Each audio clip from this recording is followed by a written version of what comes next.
Bom, meu nome é Rafael, sou médico emergencista pelo Hospital de Clínicas de Porto Alegre. É, Atualmente eu dou aula, né, de ultrassom para a residência de Porto Alegre, né, do Clínicas do HPS, e dou aula para a residência de ultrassom também para o pessoal de Brasília, da residência de Brasília. O intuito dessa aula aqui é falar sobre ultrassom básico. O intuito dessa série de vídeos, né, é cobrir algumas coisas de ultrassom básico.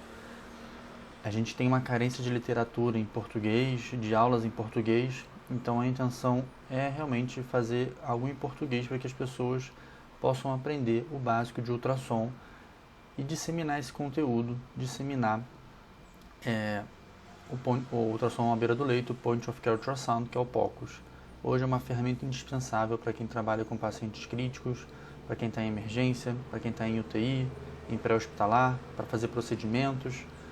Então a nossa intenção hoje é falar do básico, aquilo que todo mundo tem que saber para conseguir mexer no aparelho e conseguir laudar uma imagem.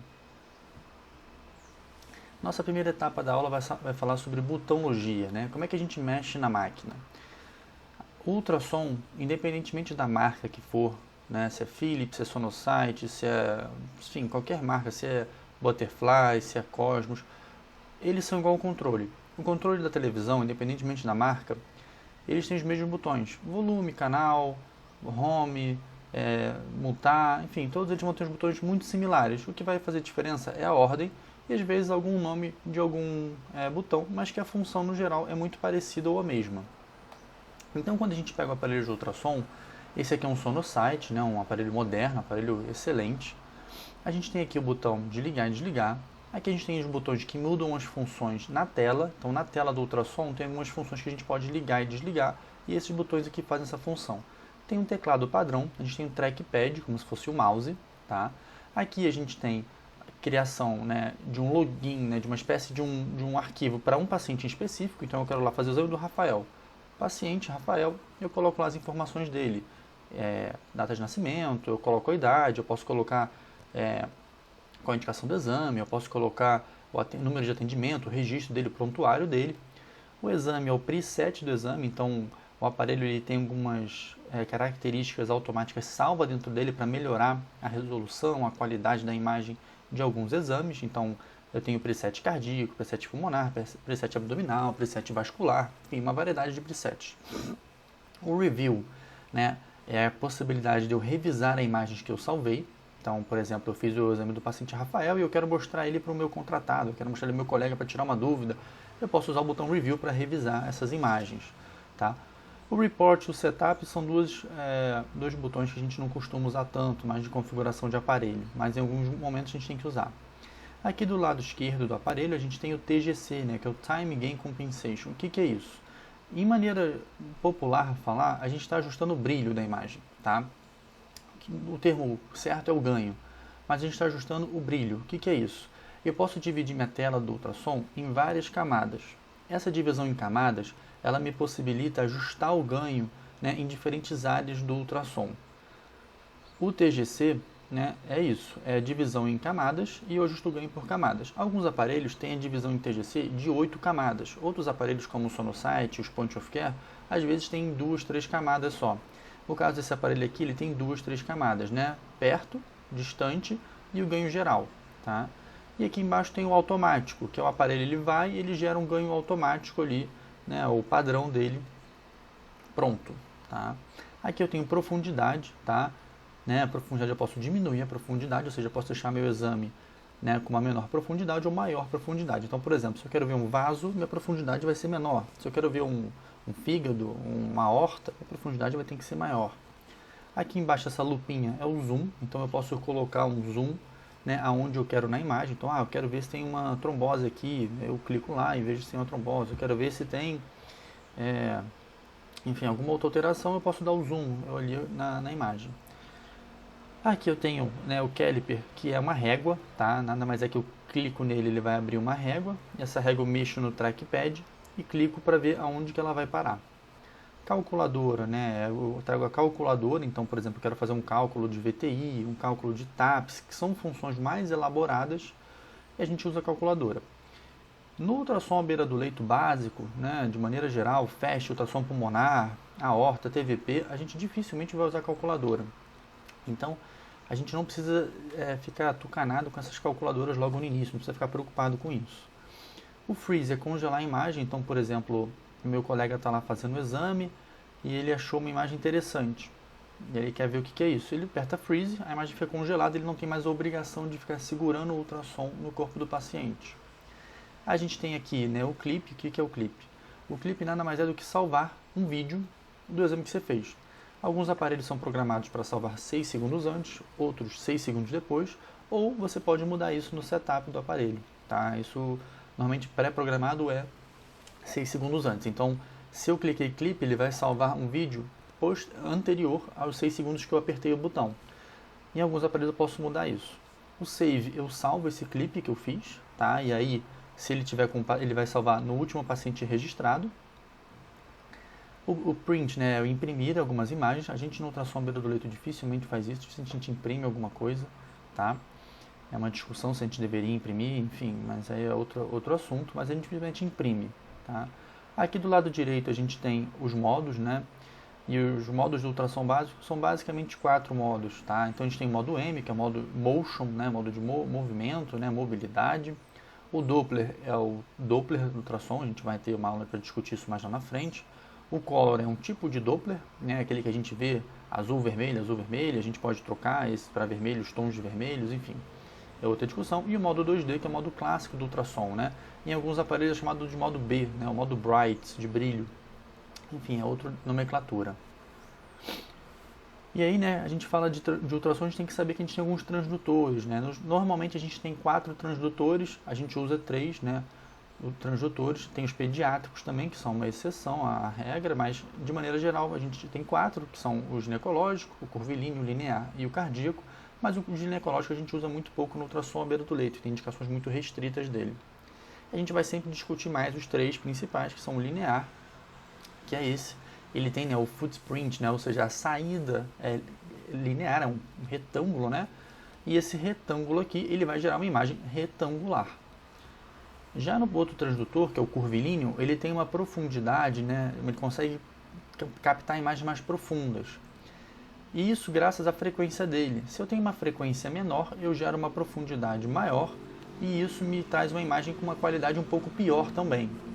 Então, por exemplo, se eu quero ver uma aorta, eu vou usar esse transdutor porque ele tem uma profundidade maior, mas ele perde um pouco de qualidade, o que seria impossível de conseguir às vezes ver uma aorta num linear, mesmo que a qualidade fosse maior. Então eu tenho que decidir qual a estrutura que eu tenho que ver para o transdutor que eu vou usar.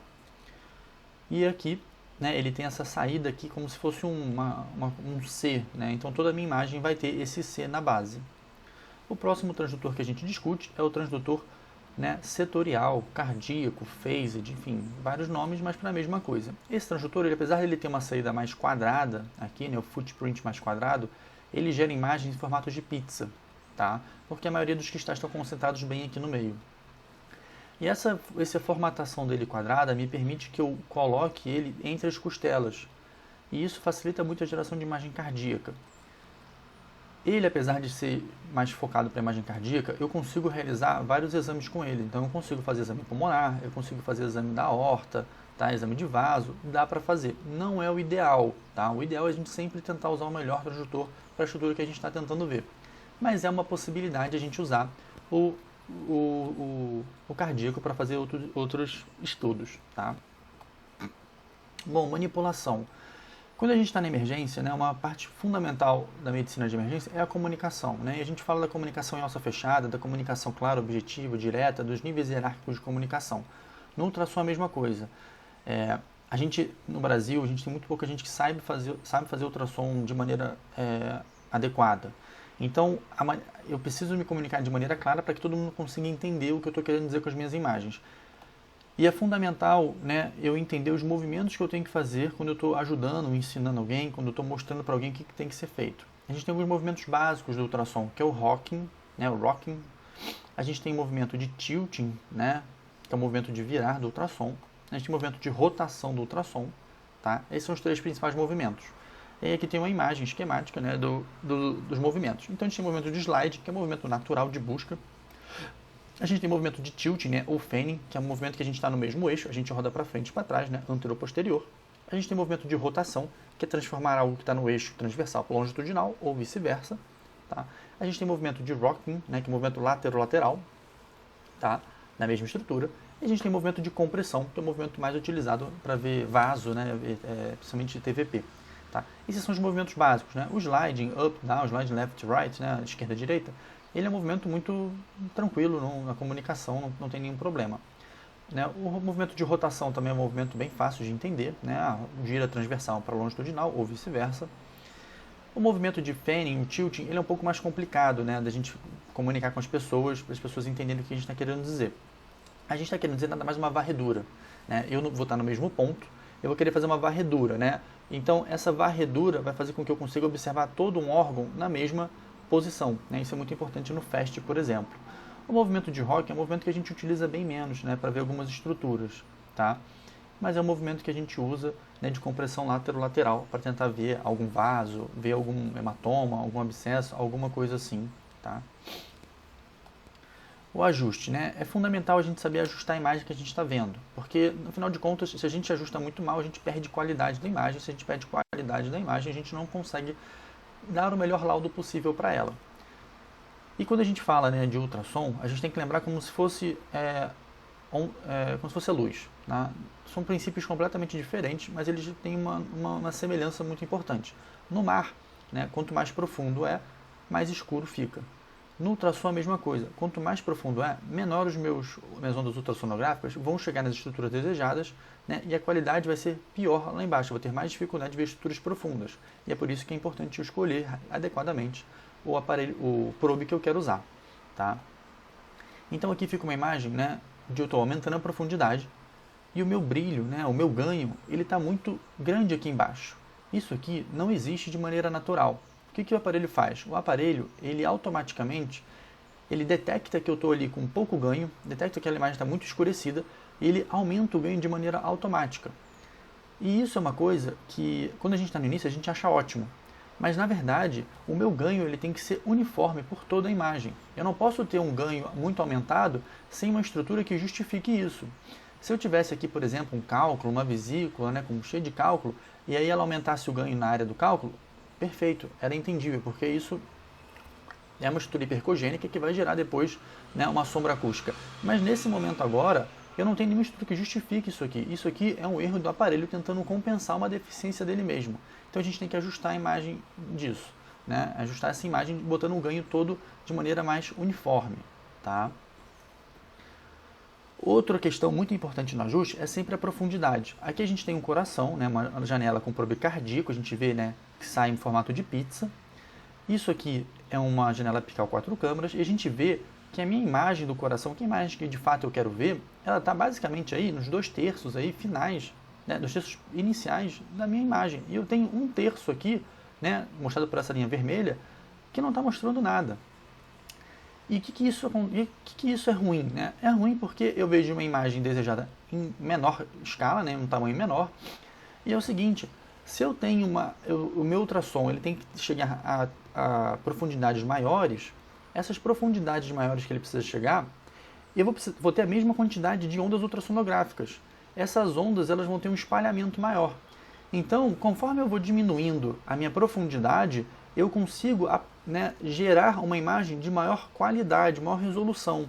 Então é fundamental eu ter uma profundidade adequada. E aí, assim, a gente fica, Rafael, mas quantos centímetros são necessários? No geral, a gente fala 1 a 2 centímetros além da imagem que você gerou. Tá? Isso não é uma regra. Por exemplo, se eu tenho um vaso muito superficial, né, um vaso para fazer um acesso periférico, eu não preciso de 2 centímetros de profundidade, porque eu vou estar, né, aumentando muito a profundidade de maneira desnecessária. Mas, de maneira geral, a gente segue essa regra de 1 a 2 centímetros. E aí a gente observa como é que eu consigo ver muito melhor o meu septo aqui nessa imagem do que nessa outra imagem aqui. Né? A qualidade aqui está muito melhor. Então isso é uma coisa fundamental, tá? É o ajuste da profundidade. Então a gente vê aqui de novo, né, que com o aumento da profundidade aqui eu tenho uma pior resolução das minhas estruturas, uma pior qualidade de imagem, né? e o é importante, é fundamental eu diminuir minha profundidade para conseguir ver melhor as estruturas que eu quero. Outra coisa muito importante da gente sempre ajustar é o ganho, né? É o brilho.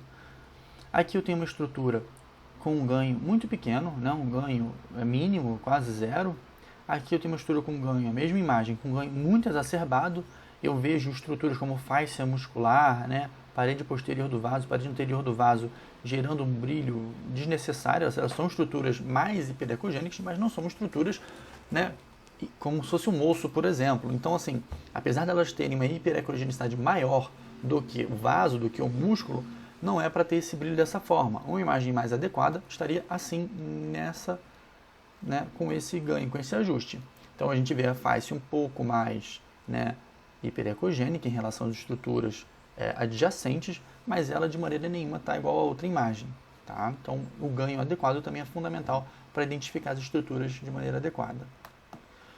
O TGC foi o que a gente falou lá em cima, né? O que é isso? Né? O TGC basicamente é a divisão de ganho em setores, né? Proximal, distal e geral, ou, né, dependendo do aparelho, eu tenho o TGC dividido em várias áreas, né? 8 áreas, eu consigo fazer um ajuste muito mais fino da minha imagem. No geral, esses aparelhos que têm esse TGC assim, não são aparelhos point of care. Tá? O que isso quer dizer? Hoje em dia a gente tem aparelhos point of care e aparelhos tradicionais de ultrassonografia. Os aparelhos tradicionais de ultrassonografia são os aparelhos que os radiologistas fazem exame, que os ecocardiografistas fazem exame. São aparelhos muito mais caros, aparelhos com imagens muito melhores, mas são aparelhos que não são portáteis, eles não têm a capacidade de ir para um lugar para o outro no meio da maca, entendeu? Paciente grave a gente pegar rapidamente o aparelho.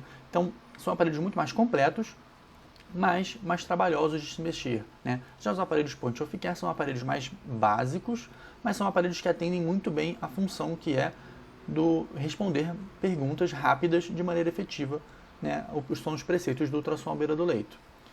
Esses aparelhos aqui, né, eles são excelentes, mas no geral a gente opta por aparelhos à beira do leito para fazer o exame do point of care. Tá? Então aqui eu tenho várias divisões do TGC, que a gente consegue ver, né, o ajuste do brilho aqui. E nessa imagem aqui, possivelmente a gente reduziria, né, o ganho, botaria isso aqui para cá, né, para a esquerda, para diminuir esse ganho aqui e deixar essa imagem mais uniforme. O foco, né? O que é o foco?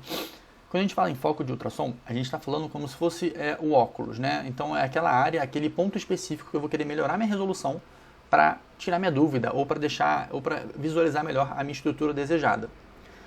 Então quando a gente está falando de ultrassom à beira do leito, os aparelhos portáteis, aí o Sonosite, o Butterfly, enfim, vários desses aparelhos, a função foco é uma função automática, a gente não consegue mudar ele, tá?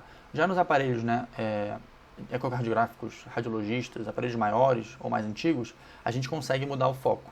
E aí, no geral, a gente vai colocar o foco, que é esse triângulo aqui, né, na estrutura que a gente quer ver. Então, por exemplo, eu quero ver uma válvula mitral, eu vou colocar ele na altura da válvula mitral. Eu quero ver a aorta, eu vou colocar ele mais aqui para baixo para ver a aorta aqui. Eu quero ver o septo, eu vou colocar ele na altura do septo. É assim que funciona o foco, mas no geral, aparelhos à beira do leito não tem essa função automática.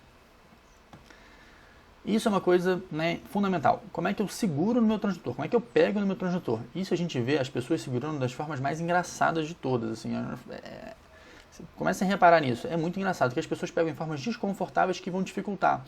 Quando a gente está fazendo ultrassom no início, a gente fica muito tenso no aparelho. A gente fica segurando o aparelho e isso enrijece. Aí o punho fica enrijecido, o cotovelo enrijecido, o ombro enrijecido e a pessoa rapidamente cansa. Para fazer ultrassom, tem que relaxar. O punho tem que ficar leve, a mão tem que ser leve, a gente tem que pegar de uma maneira adequada, fixar ele no paciente de uma maneira adequada, isso é fundamental, mas a gente não pode estar rígido, duro ali, como se estivesse fazendo uma contração isométrica, a gente não pode estar fazendo isso. A gente tem que estar de maneira relaxada fazendo o exame para ficar mais confortável para a gente e a gente conseguir gerar um exame melhor para o paciente. Porque se eu fico enrijecido, com dor, né, eu vou começar a ficar estressado, a minha imagem não vai ser ideal e eu não vou conseguir laudar aquele exame de maneira adequada. Então, a forma que a gente pega no ultrassom, né, é uma das etapas fundamentais para uma geração adequada de imagem. E aí, né, a gente vê várias formas de segurar, todas elas aqui estão erradas. Né? A primeira está errada porque aqui eu estou completamente rígido, né, eu não vou conseguir ter mobilidade nenhuma. A segunda está errada porque eu não posso segurar no cabo, eu tenho que segurar mais aqui para melhorar, né, a minha precisão adequada. Essa aqui está errada, né, porque eu estou com o meu dedo para dentro aqui, isso aqui vai prejudicar, né, o movimento. Isso aqui é completamente pouco seguro, né? Isso aqui vai escapar. E aqui, enfim, está completamente errado que eu não seguro onde o ultrassom sai ou as ondas, né? A pegada adequada é como se fosse um lápis, né? Uma caneta. Eu pego exatamente igual uma caneta e um lápis. E assim eu vou ter uma melhor, né? Vai ter uma facilidade maior de conseguir fazer movimentos sutis e adequados para o exame. O ultrassom não é força, o ultrassom não é velocidade, o ultrassom é calma e movimentos sutis para conseguir gerar as imagens adequadas. Bom, Rafael, você falou um monte de coisa aí. Tá, e aí, como é que eu começo o aparelho? Quando é que a gente começa isso aí? O que a gente faz? Eu não estou entendendo nada. Então, bom, vamos começar o exame, a gente vai ligar o aparelho, ligamos o aparelho. O que vai aparecer pra gente? Quando a gente liga o aparelho, vai aparecer essa bolinha verdinha aqui. Tá? O que é essa bolinha verdinha aqui? Essa bolinha verdinha aqui é como se fosse o GPS da nossa imagem. Ela é um indicador de onde que a gente tem que mexer. No geral, os emergencistas e intensivistas vão fazer sempre os exames para o lado esquerdo, tá? E os radiologistas também fazem isso. Já os ecocardiografistas vão gerar a imagem cardíaca para o lado direito, tá? A imagem vai ser a mesma, porque ele vai estar usando esse marcador aqui também do aparelho para o outro lado. Nós, como emergencistas, fazemos tudo do mesmo lado. Por quê? A gente quer facilitar o exame. Então, a gente faz POCUS, cardíaco, pulmonar, EFEST, tudo ele do mesmo lado para facilitar. E é uma convenção, tá? Isso não tem certo ou errado. Enfim, a imagem gerada vai ser exatamente a mesma imagem, porque na medida que o marcador estiver desse lado, o marcador do aparelho, né, do probe, vai estar desse lado também. O ecocardiografista vai jogar o marcador para o lado direito e vai jogar o transdutor dele para o lado direito também. E vai gerar uma imagem igual, não vai ser uma imagem espelho, tá? Quais são os planos, né, que a gente discute do ultrassom?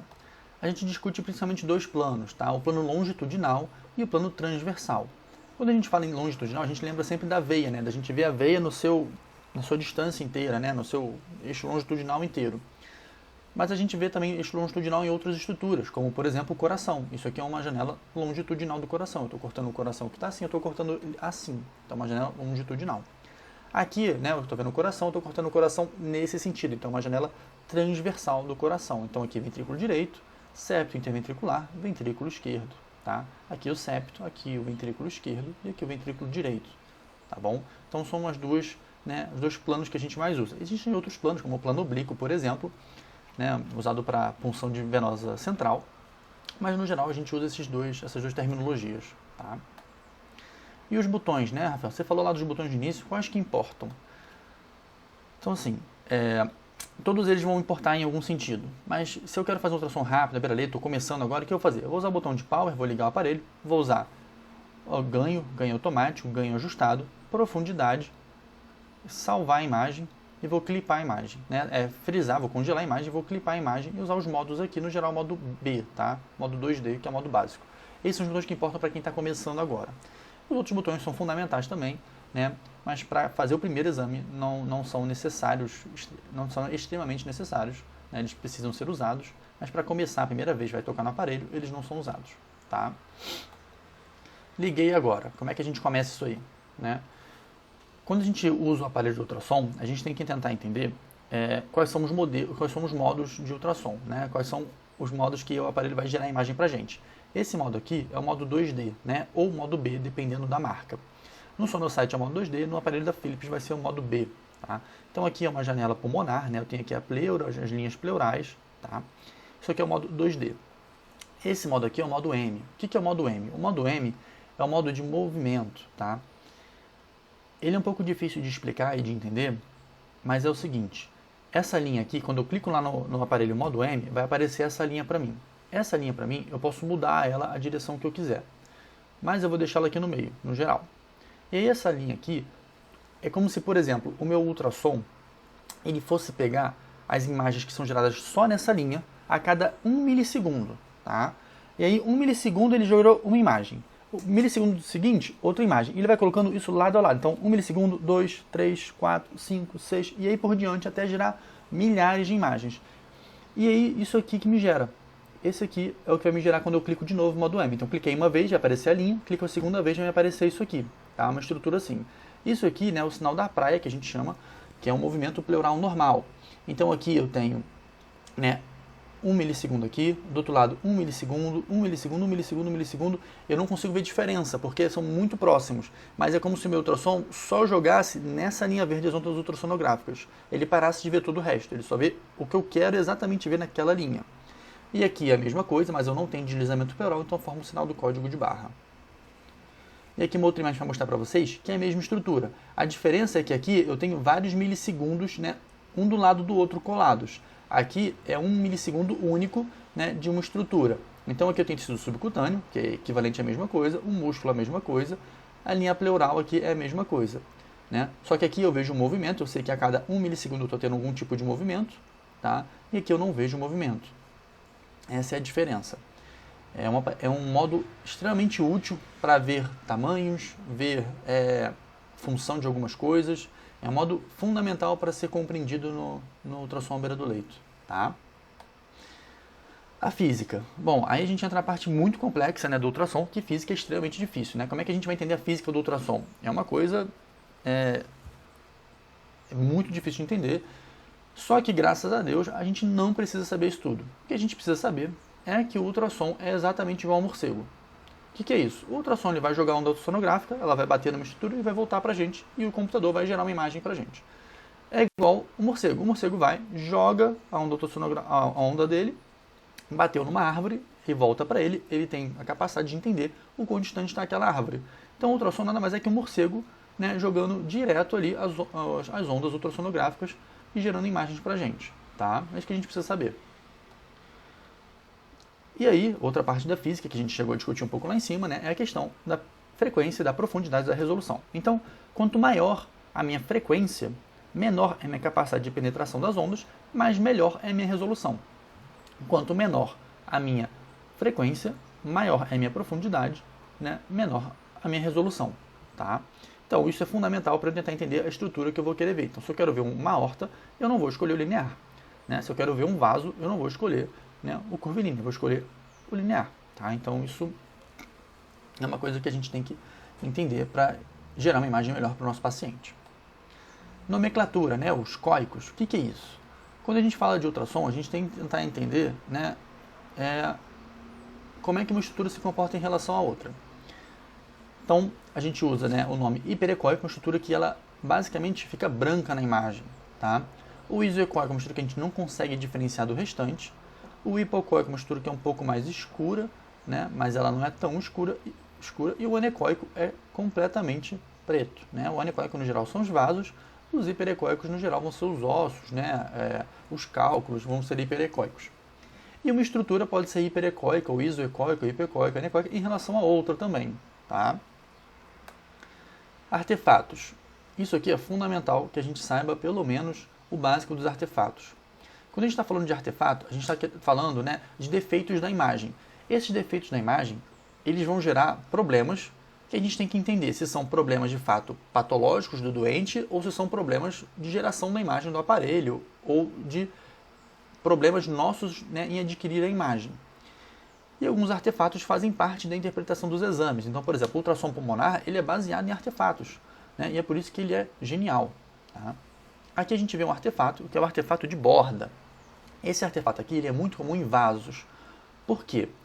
Eu tenho uma onda ultrassonográfica que ela entra aqui na parede do vaso e ela encontra, né, uma estrutura completamente anecóica, que é o líquido. Né? O líquido ele tem muito pouca capacidade, né, de fazer reverberação ou reflexão dessas ondas ultrassonográficas. Então, essas ondas passam por ela, né, pelo líquido. Na medida que elas passam pelo líquido, elas vão terminar, né, vão bater na parede do vaso.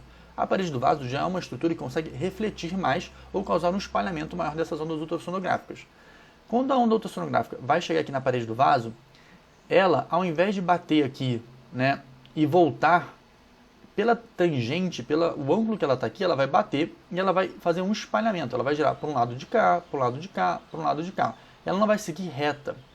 Essa ausência de ondas que seguiriam reta na tangente vão deixar essa imagem aqui mais escurecida, que é o artefato de borda. É a mesma coisa aqui. Tá?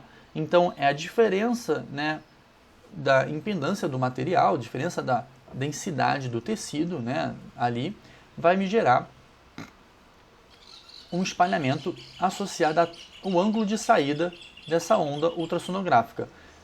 Essa mudança de meio com a tangente com um ângulo de saída, vai me gerar esse artefato de borda, que é muito comum em vaso, tá? Principalmente em vasos bem redondos, como as artérias, ok? Tá? Outro artefato que a gente tem muito famoso, né, é o artefato, né, da sombra acústica posterior. O que é isso? A gente tem aqui, né, uma vesícula biliar cheia de cálculo, tá? Cheia de cálculo. Essa vesícula biliar, quando não tem cálculo, ela deixa as ondas, né, passarem por ela. Só que o cálculo é uma estrutura com uma densidade tão alta, né, com uma impedância que não vai deixar, as ondas vão bater e elas vão se refletir direto para o ultrassom. Não vão passar nada por esses cálculos. E aí, quando não passa a onda por trás de uma estrutura, a imagem fica escurecida, a imagem fica preta, porque eu não tenho onda ali para me gerar nenhum tipo de imagem. As ondas não são passadas, não deixam passar as ondas ali. É a mesma coisa se tivesse um osso aqui. O osso não ia deixar as ondas atravessarem o osso para gerar imagem embaixo do osso. Então, toda estrutura hiperecóica, no geral, pode me gerar uma imagem de sombra acústica posterior, né? Que é isso aqui, é um vazio de estruturas visíveis, tá? Aqui a gente tem um artefato fundamental. Esse artefato aqui talvez seja, acho que um dos mais importantes de vocês saberem, né? Que é o artefato em espelho, tá? O que acontece? Aqui, né, eu tenho duas imagens, dois artefatos de espelho de estruturas diferentes. Esse aqui é o fígado, eu tenho aqui o diafragma, e aqui eu tenho, ó, o rim, fígado aqui, rim, aqui eu tenho a coluna vertebral, e aqui eu tenho meu diafragma. O que acontece? Na medida que eu tenho as ondas ultrassonográficas, elas estão no meio mais hipoecóico em relação ao diafragma, que é mais hiperecóico. Quando as ondas batem no diafragma, algumas delas refletem, mas outras conseguem atravessar, porque o diafragma, ele, apesar de ser hiperecóico, ele não é igual a um cálculo, não é igual a um osso. E aí vai gerar uma imagem em espelho do meu fígado, tá? E eu vejo aqui, ó, esse aqui é isso aqui, tá? Esse buraco aqui é isso aqui. E às vezes eu vou confundir isso aqui com o quê? Uma consolidação, com um derrame pleural, com alguma estrutura que na verdade é apenas um artefato. E existem mecanismos, existem formas de eu avaliar que isso aqui é um artefato, né? Uma das mais famosas é a ausência do sinal da coluna aqui, né? Se eu tivesse líquido aqui, a consolidação, eu poderia ver a coluna continuando aqui. A gente vai explicar isso na aula de ultrassom pulmonar, mas de maneira inicial, a gente tem que saber que quando tem uma estrutura hiperecóica depois de uma estrutura hipoecóica, eu posso ter o artefato em espelho. E aqui é a mesma coisa. Aqui eu tenho um transdutor, né, cardíaco, que é um setor em pizza, a gente vê aqui bem em pizza. Eu tenho um coração aqui. Essa pessoa aumentou a profundidade justamente para mostrar o artefato, né, uma profundidade exacerbada, que não é necessária. E eu vou ter ondas batendo num líquido hipoecóico, um líquido aqui mais, né, um pouco mais hiperecóico, que é o pericárdio. A mudança de meio do hipo, né, para o mais iso aqui e para o mais do anecoico para o hipoecóico para o hiperecóico, essa diferença aqui, quando passar, vai me gerar, ó, um coração aqui. Ó. Eu estou vendo aqui um VE gigantesco. Isso aqui é um artefato em espelho também. Então, essa passagem de um meio mais hipoanecoico para um meio mais hiperecóico pode me gerar esse artefato em espelho. Tá? Artefato fundamental, principalmente nessa janela aqui. Muito importante. Tá? Nessa janela aqui do fígado. Outro artefato fundamental que a gente tem é o artefato de realce acústico posterior. O que é isso? Eu tenho um meio, né, que é o líquido, que é o meio hipoecóico, ele tem uma velocidade. Esse meio, com essa velocidade, quando as ondas estão aqui, eles vão se chocar com a parede da bexiga e com outras estruturas que vão mudar radicalmente a velocidade desse meio. Essa mudança de velocidade súbita, né, muito grande, vai fazer com que as ondas se reflitam em maior quantidade, elas vão bater naquela estrutura e vão voltar para o ultrassom e vão gerar esse reforço acústico posterior, tá? Que nada mais é o oposto da sombra acústica, ok? E aqui eu tenho um artefato, talvez o mais importante e um dos mais difíceis de explicar, que é o artefato de reverberação, principalmente a gente vê ele, né, no padrão pulmonar. O meu ultrassom ele vai gerar milhares de imagens, tá? Milhares de imagens. E eu vou jogar aqui uma onda ultrassonográfica, ela vai bater na linha pleural e vai voltar. Só que uma parte dessa aqui, ela não bate e volta 100%, uma parte dela atravessa. Na medida que ela atravessa, ela vai bater em alguma outra estrutura e ela vai ter um comprimento de onda. Ela vai bater e vai voltar. Quando ela volta, uma parte dela volta para o transdutor, outra parte dela volta e bate de novo no branco e vai descer. E ela desce de novo até aqui, bate em outra estrutura e ela volta de novo. Uma parte volta para o branco, né, para o transdutor, outra parte vai, bate e volta para o vermelho, e fica gerando isso.